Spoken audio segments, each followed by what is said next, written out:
Hello दोस्तों, स्वागत है आप सभी का हमारे आज के न्यू वीडियो लेक्चर में, जिसमें हम मोस्टली अपना जो प्रीवियस 3 लेक्चर्स थे उसके बेसिस पर क्वेश्चंस देखेंगे। एनसीईआरटी के क्वेश्चंस हैं, कुछ इन टेक्स्ट क्वेश्चंस हैं, कुछ एक्सरसाइज बेस्ड क्वेश्चंस हैं।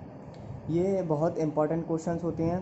पहले मैं आपको क्वेश्चन वाइज समझा रहा हूँ कि कैसे किसका सॉल्यूशन लिखना है, कि क्या तरीका होता है सॉल्यूशन लिखने का, कि क्या क्या पॉइंट हमें लिखने हैं आंसर में वो।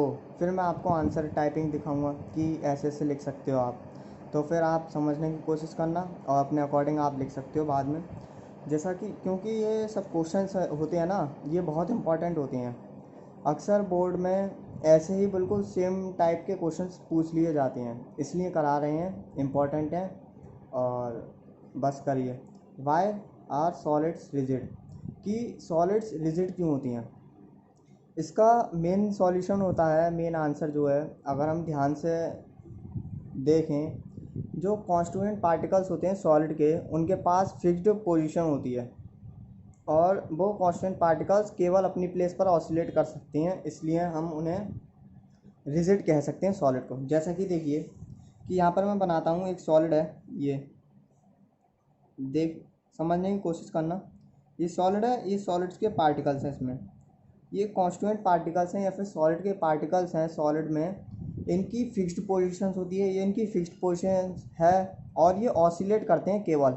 अगर कुछ भी इनमें बदलाव आता है, ये कभी फ्लो नहीं करते, इसलिए इन्हें रिजिड कहा जाता है सॉलिड्स को। इसका मेन आंसर ये है, लेकिन अगर आप लिखोगे इधर उधर का बात तो फिर वो सही नहीं माने आएगा। करेक्ट एक्सप्लेनेशन इसका यह है कि the constituent particles in solids have fixed positions and can only oscillate about their mean position.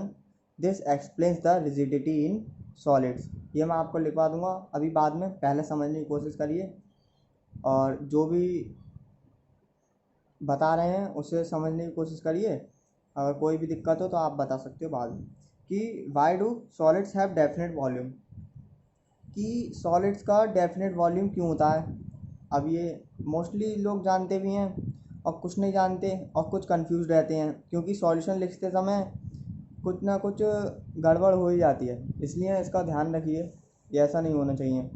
कि इसमें कहा है कि why solids have a definite volume, की सॉलिड्स की डेफिनेट वॉल्यूम क्यों होती है। क्योंकि सॉलिड्स में जो है, जो इंडिविजुअल पार्टिकल्स होते हैं सब्सटेंस के किसी भी, वो फिक्स्ड पोजीशंस होती है। जैसा कि हमने देखा, इंडिविजुअल पार्टिकल्स की फिक्स्ड पोजीशन होती है with respect to the another. इसके रेस्पेक्ट में या इसके रेस्पेक्ट में एक पार्टिकल की जो है फिक्स्ड पोजीशन है और इनके पास कोई ऐसी थर्मल एनर्जी नहीं है जिससे कि ये इंटरमॉलिक्यूलर फोर्स जो लग रहा है इनके बीच में उसे ओवरकम कर सकें। इसलिए कह सकते हैं कि solids have definite volume. Particle की having a fixed position with respect to the another because they do not have the thermal energy. एक किसी प्रकार की एनर्जी नहीं है इन्हें, ना आउटसाइड से मिल रही ना इन पे है, जिससे कि ये जो इनके बीच में लग रहा है इंटरमॉलिक्यूलर फोर्स ऑफ अट्रैक्शन उसे ओवरकम कर सकें और ये अपना पोजीशन बदल सकें, फ्लो कर सकें। ये इनके पास एबिलिटी नहीं है, इसलिए सॉलिड्स को क्या कहते हैं हम, हैव डेफिनेट वॉल्यूम।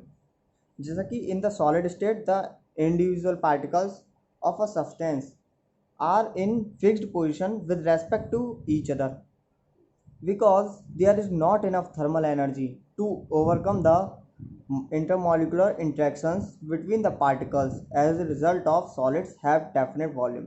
ये है इसका सॉल्यूशन। और समझने की कोशिश करिए, जो जो बोल रहा हूँ उसे समझने की कोशिश करिए, थोड़ा थोड़ा भी समझ में आएगा। बाद में आप आंसर राइटिंग करोगे तो आपको और ज़्यादा समझ में आने लगेगा।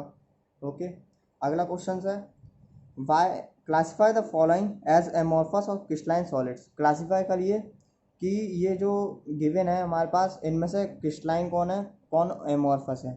ये हम पढ़ा चुके हैं आपको, क्रिस्टलाइन क्या होता है, एमॉर्फस क्या होता है, सेकंड वीडियो लेक्चर में। अगर आप किसी ने नहीं देखा आप देख सकते हो, क्योंकि इन दोनों का डिफ्रेंशिएशन जो है बहुत इंपॉर्टेंट है। ये अक्सर पूछ लिया जाता है और बहुत इंपॉर्टेंट है बस ये। और हमने लिखवाए भी थे आपको, कुछ पॉइंट्स थे, 9 to 10 पॉइंट्स, आप उनमें से कुछ भी लिख सकते हो। अब यहाँ पर और एक चीज़ और बताई थी हमने, क्रिस्टलाइन को एमॉर्फस कहते हैं और क्रिस्टलाइन को कहते हैं एनाइसोट्रोपिक इन नेचर और एमॉर्फस को कहते हैं आइसोट्रोपिक इन नेचर। इसके बेसिस पर भी क्वेश्चन है, उसके बेसिस पर कंसेप्चुअल क्वेश्चन है जो आपको अभी बताएंगे हम। इसमें केवल हमें सेलेक्ट करना है कि क्रिस्टलाइन के होते हैं, एमॉर्फस के होते हैं, उसके बेसिस पर हम कर लेंगे। अभी मैं बताऊंगा, जैसे कि क्रिस्टलाइन में जो है यह है पॉलीयूरेथीन। पॉलीयूरेथीन एमॉर्फस है, ये एक तरीके का कंपाउंड है कह सकते हैं। ये आइसोट्रोपिक इन नेचर है। अगर हम इसे अलग अलग डायरेक्शन से देखें तो इसकी प्रॉपर्टीज़ डिफरेंट दिखेंगी। शॉर्ट रेंज ऑर्डर होता है। ऐसे ही जैसे कि नेपथलीन है, नेपथलीन जो है क्रिस्टलाइन होती है, यानी कि एनाइसोट्रोपिक इन नेचर होती है। डिफरेंट प्रॉपर्टी दिखती हैं फ्रॉम डिफरेंट डायरेक्शन से। लॉन्ग रेंज ऑर्डर होता है, उसके अकॉर्डिंग हम उनकी कैरेक्टरिस्टिक प्रॉपर्टीज़ के अकॉर्डिंग हम इन्हें डिवाइड करते हैं। इसी की बेसिस पर हम यहाँ पे एक टेबल बनाएंगे, क्रिस्टलाइन की अलग, एमॉर्फस की अलग, और जो जो जिस जिस कैटेगरी में आएंगे उसे उसमें लिख देंगे। अब एक क्वेश्चन और है जो अगर आपने तीनों लेक्चर देखे होंगे तो आपको ज़रूर आ जाएगा। ये समझने की कोशिश करना, ध्यान देना, थोड़ा सोचना कि refractive index of a solid is observed to have the same value along all directions. देखिए, refractive index of a solid की refractive index is observed to have the same value. वो ऑब्जर्व कर भी आ रही है कि उनके पास सेम वैल्यू है विद ऑल द डायरेक्शन। कि कोई हमारे पास सब्सटेंस ले लिया हमने, अगर हम उसकी डिफरेंट डायरेक्शन से प्रॉपर्टीज़ देख रहे हैं तो वो रिफ्रैक्टिव इंडेक्स जो है सेम है हर डायरेक्शन से। तो उससे आपको क्या पता चलता है, सेम डायरेक्शन कब होती है, जब कोई आइसोट्रोपिक इन नेचर होता है। आइसोट्रोपिक नेचर किस सॉलिड का होता है, वो होता है एमॉर्फस सॉलिड का। देखिए, ये हम आपको बता चुके थे पहले भी, जिसे नहीं पता था वो ध्यान रखिए। बहुत बढ़िया क्वेश्चन है, ये आ भी सकता है। अब इसमें ये तो बात हो गई हमारी कि रिफ्रैक्टिव इंडेक्स की हर जगह वैल्यू हर डायरेक्शन से हम देखेंगे तो सेम होगी, वो आइसोट्रोपिक इन नेचर होते हैं, एमॉर्फस सॉलिड्स होते हैं। इसका क्वेश्चन है comment on the nature of the solid. Comment करिए कि क्या नेचर हो सकता है सॉलिड का। जैसा हमने बताया, would it show cleavage property, क्या ये क्लीवेज प्रॉपर्टी दिखाएगा। Cleavage property are those properties when a solid is cut with a sharp knife, then we get the other surfaces that do not have the clean surface or they have the rough surface। ये होगा, जैसा कि first हो गया कैसा nature है, एक तो आइसोट्रोपिक नेचर है, ओके। और would it so cleavage property, isotropic amorphous होते हैं। एमॉर्फस जो है क्लीवेज प्रॉपर्टी नहीं दिखाते। क्लीवेज प्रॉपर्टी एक तरीके की वो प्रॉपर्टी होती है, जैसे कि मैं यहाँ पर एक सॉलिड ले लूँ ऐसे, ओके। अगर मैं यहाँ से कट कर दूँ उसे नाइफ से, साफ नाइफ से, तो मेरे पास ये दो ऑप्टेन जो सरफेस होंगी, इन दोनों की सरफेस शार्प नहीं होगी, रफ होगी, इसलिए ये क्लीवेज प्रॉपर्टी नहीं शो करती हैं। तो फिर देखिए, समझने की कोशिश करिए, अगर कहीं पर नहीं आया हो तो ध्यान दीजिए। और एक पॉइंट और है यहाँ पर जो कि इसी के ऊपर है, लाइन बाय लाइन का क्वेश्चन आया था 1 मार्क्स का। कुछ नहीं कह सकते कौन सा कहाँ से आया, कि amorphous silicon is one of the best photovoltaic material. जो एमॉर्फस सिलिकॉन है, इसे मार्क कर लीजिए, अपनी बुक में लिख लेना, कॉपी में लिख लेना। एमॉर्फस सिलिकॉन जो है is one of the best photovoltaic material है। ये available for conversion of sunlight into electricity. ये इसलिए यूज़ होता है कि सनलाइट को इलेक्ट्रिसिटी में कन्वर्ट करने के लिए। इसकी ये मेन वो है, मेन बेनिफिट है, मेन फीचर। और जैसा कि मैंने आपको समझाया, अब इनका दिखा देता हूँ एक बार कि कैसे कैसे लिख सकते हो आप आंसर। तो आप ध्यान देना, मैंने पहले से ही लिख लिए हैं जिससे कि टाइम थोड़ा कंज्यूम हो सके, आपको भी बेनिफिट होगा, टाइम बचेगा। जैसा कि देखिए, आपको दिख रहा होगा, लिख लेना। जैसे कि क्वेश्चन 1 था कि सॉलिड्स रिजिड क्यों होती हैं। The constituent particles in solids have fixed position. जो कॉन्स्टिट्यूएंट पार्टिकल्स होते हैं सॉलिड्स में, उनकी फिक्स्ड पोजिशंस होती है। And can only oscillate about their mean position. वो केवल अपनी पोजीशन पर ही ऑसिलेट कर सकती हैं, वाइब्रेट कर सकती हैं। इसलिए ये जो थ्योरी है ये एक्सप्लेन करती है कि सॉलिड्स रिजिड होती हैं, सॉलिड्स फ्लो नहीं कर सकते, सॉलिड्स के पार्टिकल्स केवल ऑसिलेट करते हैं। ये हो गया। सेकंड क्वेश्चन था कि why the solids have definite volume, कि सॉलिड्स की डेफिनेट वॉल्यूम क्यों होती है। इसका रीज़न देना है हमें। हम जो भी प्रॉपर्टीज़ जानते हैं सॉलिड की, एक तो आंसर लिखने का, राइटिंग लिखने का तरीका, अगर कुछ भी याद नहीं आए, कि आप सॉलिड के बारे में कुछ ना कुछ तो प्रॉपर्टी जानते हो, जो भी जानते हो आप वो लिख सकते हो, क्योंकि ना लिखने से तो वो ही बढ़िया है, कुछ ना कुछ तो मिलेगा। In the solid state the individual particles of a substance are in the fixed position. Solid state में जो है इंडिविजुअल पार्टिकल्स जो हैं कैसे होते हैं, फिक्स्ड पोजीशन पर होते हैं with respect to the another. जैसा कि हमने बताया था, एक पार्टिकल की फिक्स्ड पोजीशन होती है with respect to other particles because there is not enough thermal energy, क्योंकि उनके पास ज़्यादा थर्मल एनर्जी नहीं होती जिससे कि वो जो उनका इंटरमॉलिकुलर फोर्स ऑफ अट्रैक्शन लगने वाला पार्टिकल्स के बीच में हो उसे ओवरकम कर सकें। Because there is not enough thermal energy to overcome the intermolecular interactions between the particles as a result solids have definite volume. इसलिए हम कह सकते हैं सॉलिड्स जो डेफिनेट वॉल्यूम है। आप इन क्वेश्चंस को हल्के में मत लीजिए, ये बहुत इंपॉर्टेंट क्वेश्चंस हैं, आ सकते हैं। और इनमें जो 1 मार्क्स का आ सकता है या फिर मैचिंग भी दे देते हैं कभी कभी, या 4 वर्ड मैचिंग दे दिए 1 मार्क में, 0.5 मार्क्स से पर मैचिंग के लिए ऐसे ही आ सकता है। क्रिस्टलाइन एमोर्फस, क्रिस्टलाइन में क्या क्या कैटेगरी क्या क्या फॉल करती हैं, जैसे कि naphthalene, benzoic acid, potassium nitrate, copper, ये तो क्रिस्टलाइन आ गए। ये सारे एनाइसोट्रोपिक इन नेचर हैं, लॉन्ग रेंज ऑर्डर है और क्लीवेज प्रॉपर्टी शो करती हैं, इसलिए क्रिस्टलाइन है। एमोर्फस में आ गए पॉलीयूरेथेन, टेफ्लॉन, सेलोफेन। ये सेलोफेन एक तरीके से सेमी परमिएबल मेम्ब्रेन होती है जिसका यूज़ हमारे आने वाले चैप्टर्स में बहुत ज़्यादा है। सरफेस केमिस्ट्री में बहुत ज़्यादा यूज़ है इसका, जो कि हम देखेंगे पढ़ेंगे। Fibre glass, polyvinyl chloride, PVC, ये सब एमोर्फस हैं, आइसोटोपिक इन नेचर हैं और कह सकती हैं इनका जो है शॉर्ट रेंज ऑर्डर है। ये प्रॉपर्टीज़ हो गई इनकी। और जो फोर्थ क्वेश्चन था वो था कि रिफ्रैक्टिव इंडेक्स जो है हर डायरेक्शन से तो सेम है, तो फिर बताइए उसका नेचर क्या होगा, और कि जो भी नेचर होगा, जो भी सॉलिड है वो उसकी वो क्या क्लीवेज प्रॉपर्टी शो करेगा। मेन क्वेश्चन है, बढ़िया क्वेश्चन है। देखिए जैसे कोई भी प्रॉपर्टी हो, रिफ्रैक्टिव इंडेक्स या फिर अदर प्रॉपर्टीज, इलेक्ट्रिकल कंडक्टिविटी जो सेम होती हैं किसी भी डायरेक्शन देखने से, वो कहलाते हैं isotropic in nature. Isotropic solid हो गए have the same value from of the refractive index in all direction. All isotropic solids are amorphous, सारे आइसोटोपिक एमोर्फस होते हैं। Amorphous solids cut into two pieces with the irregular surfaces. Therefore, amorphous solids does not show cleavage property. Amorphous solids को अगर हम 2 pieces में cut कर दें, then we do not get a proper or a smooth or a plain surface. Even we will get the surface with the rough. Therefore, these type of solids do not show the cleavage property. इसका main answer है ये, देखिए समझिए। और हम इसके कुछ और क्वेश्चंस हैं उन पे देखते हैं, आपको और समझ में आएगा। एक बार जो हमने पढ़ाया था उसे रिवाइज करने की कोशिश करना, तो जो है आपको उससे और ज़्यादा अच्छा समझ में आने लगेगा। क्योंकि अक्सर कंसेप्ट तो समझ में आ जाता है, जो मेन रीज़न रहता है जब हम आंसर लिखते हैं, आंसर राइटिंग होती है, तब सबसे ज़्यादा प्रॉब्लम आती है। वहाँ पर कन्फ्यूज़न होती है। अगर आप आंसर राइटिंग भी करेंगे तो आपको सारी प्रॉब्लम जो है दूर होती जाएगी, कहीं पे कोई दिक्कत नहीं रहेगी। जो भी आपको कन्फ्यूज़न हो रही है जिस पॉइंट पर भी, कभी कभी कंसेप्ट भी रहता है एक तरीके से, जहाँ भी आपको प्रॉब्लम हो रही है आपको और पता चल जाएगा, कंसेप्ट और क्लियर होगा। जितना कंसेप्ट क्लियर होगा उतने बढ़िया मार्क्स आएंगे।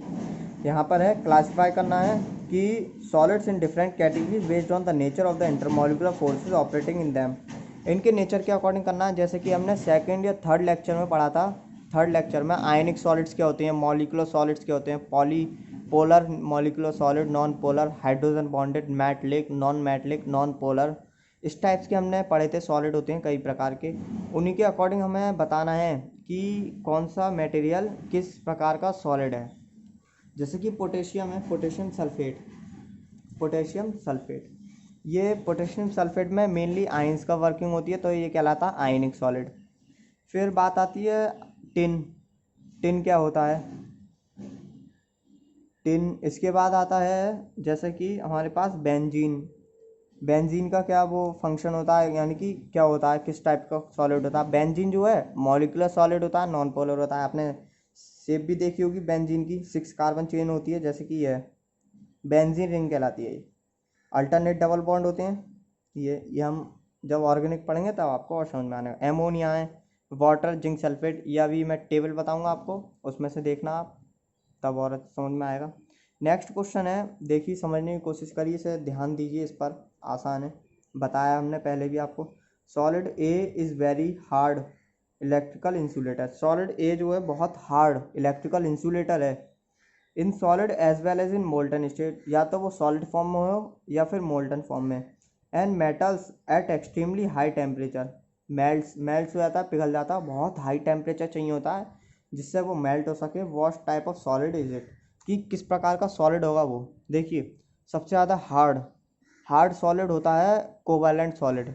हम बता चुके हैं कोवैलेंट सॉलिड में इलेक्ट्रॉन्स जो हैं शेयरिंग होती है, जिसकी वजह से उनमें जो बॉन्डिंग हो जाती है, कोवैलेंट बॉन्डिंग बहुत स्ट्रॉन्ग बॉन्डिंग होती है। तो कह सकते हैं solid A is a covalent solid है। और जैसे कि हम एग्जांपल देखें कोवैलेंट सॉलिड, हमने देखा था डायमंड बहुत हार्ड होता है, इलेक्ट्रिकल कंडक्टर होता है, और इसे बहुत ज़्यादा एक्सट्रीमली हाई टेम्परेचर चाहिए एट विच इट मेल्ट्स, जिस पर ये मेल्ट हो सके। बहुत बढ़िया क्वेश्चन है ये। और नेक्स्ट है 1.8, आयनिक solids conduct electricity in molten state. Ionic solid जो है इलेक्ट्रिसिटी कंडक्ट तो करते हैं मोल्टन स्टेट में, बट सॉलिड में क्यों नहीं करते, ये भी हम बता चुके थे आपको कि आयनिक सॉलिड जो है अगर सॉलिड फॉर्म में होंगे तो फिर जो इलेक्ट्रिसिटी कंडक्ट क्यों नहीं करेंगे, rather than when they are present in molten form they can conduct electricity. Why, give answer, give reason.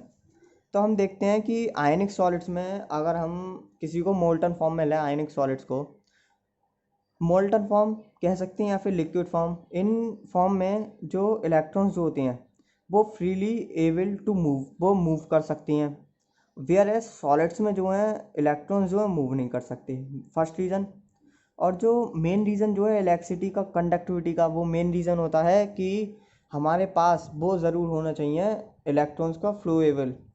जहाँ भी इलेक्ट्रॉन्स फ्लोएबल होंगे, एबल टू फ्री होंगे, फ्री टू एबल फ्लो, वहाँ पर जो है इलेक्ट्रिकल कंडक्टिविटी होगी। जैसा कि देखिए ionic solids electricity is conducted by ions होती है।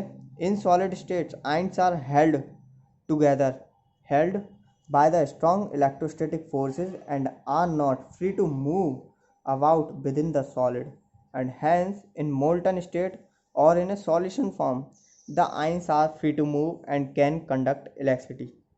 मेन जैसा कि मैंने आपको समझाया वैसा ही है, अभी मैं दिखाऊंगा आपको।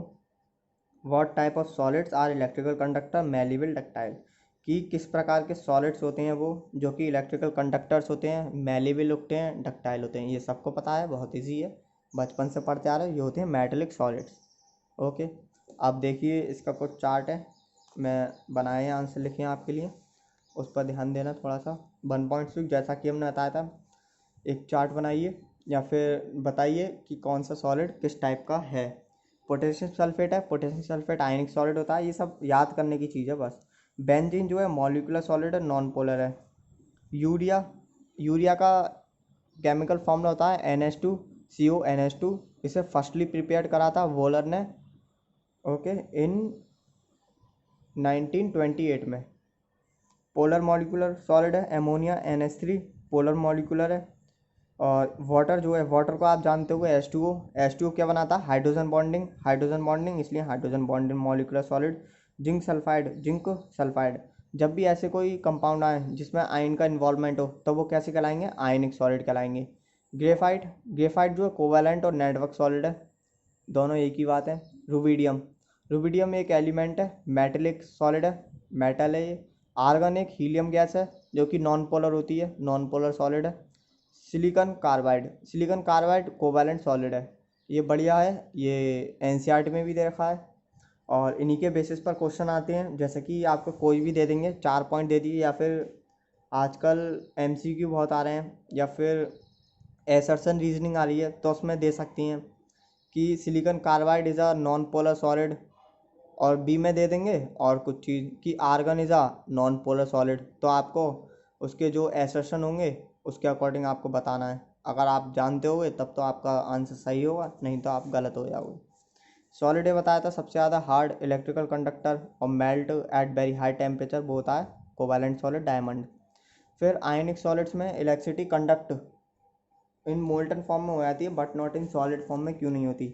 आयनिक सॉलिड्स में इलेक्ट्रिसिटी कंडक्टिंग के लिए हमें जो है आइंस की ज़रूरत है। In solid state ions are held by strong electrostatic force. Solid state है, सॉलिड फॉर्म में आइंस जो है are held together by the electrostatic forces से पास में आते हैं, and are free to move about within the solid, और वो एबल होते हैं केवल अपने पास घूमने में, क्योंकि उनके पास ज़्यादा एबिलिटी नहीं होती हैंस इन मोल्टन स्टेट और इन अ सॉल्यूशन, कि मोल्टन स्टेट में देखें या फिर उन सॉल्यूशन फॉर्म में देखें। आइंस जो है फ्री टू मूव हो सकते हैं, कहीं भी जा सकते हैं, इसलिए हम इसे कंडक्ट इलेक्ट्रिसिटी कर सकते हैं। बहुत सिंपल क्वेश्चन है, बस आपको आइंस का ध्यान रखना, आइंस आइंस का मूवमेंट ध्यान रखना, उसके बेसिस पर आप आंसर लिख सकते हो। लास्ट था कौन, मेलेबल डक्टाइल, तो वो है मेटेलिक सॉलिड्स।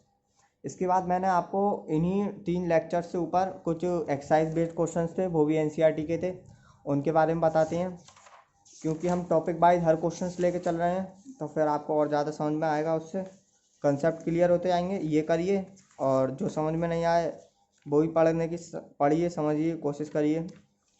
जहाँ पर भी दिक्कत हो आप शेयर कर सकते हो। और हम इसके बाद वीडियो लेक्चर लाएंगे, जब भी क्वेश्चंस का आएगा उसके नीट और आईआईटी के लाएंगे, सिंपल से क्वेश्चन लाएंगे, आप उससे समझ के आप कर सकते हो तो करिएगा, और अच्छा भी लगेगा आपको कि आपकी तैयारी पता चलेगी कि आप कहाँ स्टैंड कर रहे हो। Define term amorphous, give a few example of amorphous solid. Amorphous solid हमने बताए थे आपको, classification of the solid on the basis of arrangement के बेसिस पर वो लिखना है। What makes a glass different from a solid such as quartz, कि गिलास को डिफरेंट कैसे बनाता है quartz. Under what condition quartz converted into glass, कि किस कंडीशन में क्वार्ट्स जो होता है वो कन्वर्ट होता है। क्वार्ट्स जो होता है एक वो होता है क्रिस्टलाइन सॉलिड, उसे ग्लास में कैसे कन्वर्ट कर सकें, ग्लास सुपर कूल्ड लिक्विड या फिर सूडो सॉलिड। फिर है एक क्वेश्चन है हमारा, जो कि यहाँ पर देखिए थर्ड क्वेश्चन है कि क्लासीफाई करना है, वही सेम क्वेश्चन आ गया जैसा प्रीवियस दे रखा था। इनका ना एक फ्लो चार्ट बना लेना, अपनी कॉपी में लिख लेना, हर हेडिंग डाल के उसके एग्जाम्पल लिख लेना, क्योंकि क्वेश्चन कहीं भी से भी कैसा भी आ सकता है। इसलिए मैं कह रहा हूँ आपके लिए बहुत बेनिफिट होगा, आने वाले टाइम में आपको समय नहीं लगेगा और आप भी एकदम कॉन्फिडेंट रहोगे, तो बना लेना या फिर मैं आपको प्रोवाइड कर दूँगा। Tetra phosphate, phosphorus dioxide P4O10, ammonium phosphate, silicon chloride, silicon carbon, iodine, और ये फॉस्फोरस है, प्लास्टिक है, graphite, brass, rubidium, lithium bromide, silicon. ये हमें बताना है कि कैसे कैसे किस टाइप के सॉलिड होते हैं, जो कि अभी हम बता देंगे आपको। एक क्वेश्चन और है इस पर, जैसा कि आपको दिख रहा होगा, क्वेश्चन नंबर 9। इसमें बताना है कि basis of similarity and the differences between the metallic and the ionic crystals. इन दोनों में सिमिलैरिटी क्या है, बेस, सिमिलैरिटी का बेस क्या है, बेसिक क्या है, और डिफरेंसेस का बेस क्या है। एक सिमिलैरिटी बतानी है विद द एक्सप्लेनेशन, और एक डिफरेंस बताना है विद द एक्सप्लेनेशन, यह है जो कि आप जानते होंगे। Ionic solids are hard and brittle, explain करना है कि हार्ड और ब्रिटल क्यों होते हैं, कि आयनिक सॉलिड्स ही हार्ड ब्रिटल क्यों होते हैं, ये हमें एक्सप्लेन करना है। अब देखिए इसके आंसर राइटिंग क्वेश्चंस के ऊपर चलते हैं। जैसा कि एमॉर्फस के बारे में बात आई थी, मैंने आपको बताया था, देखिए एक बार सुन लीजिए। एमॉर्फस सॉलिड्स आर दो solids in which they have the short range order, these are isotropic in nature, they do not show cleavage property, or amorphous solids are pseudo solids, for example glass, rubber, plastic। और एक point और है इसमें, amorphous solids are irregular shapes होते हैं, they do not have a regular 3D arrangement नहीं है। बस मेन पॉइंट्स हैं, आप इन्हीं के साथ लिख सकते हो। और हमने पहले लिखा, जैसे कि यहाँ पर देखिए, amorphous solids are the solids whose constituent particles are of irregular shapes and have short range order. These solids are isotropic in nature and melt over a range of temperature. Therefore, the amorphous solids are sometimes called the pseudo solids or supercooled liquids. जैसा कि हमने आपको बताया था, they do not have definite heat of fusion. When they cut with a sharp edge tool, they cut into two pieces with the irregular surfaces. That is, ये जो आ गई, ये प्रॉपर्टी आ गई क्लीवेज प्रॉपर्टी। और एक एक एग्जाम्पल दे दिया, ये हमने एक्सप्लेन कर दिया एमॉर्फस सॉलिड्स को, और एग्जाम्पल दे दिया, बस मेन यही है, छोटा सा क्वेश्चन था। अब बताना था कि इसमें ग्लास जो है, ग्लास और क्वार्ट्ज, जो कि मैंने आपको बताया था, उसमें बहुत स्लो मूवमेंट होता है, ग्लास में भी इवन मूवमेंट होता है।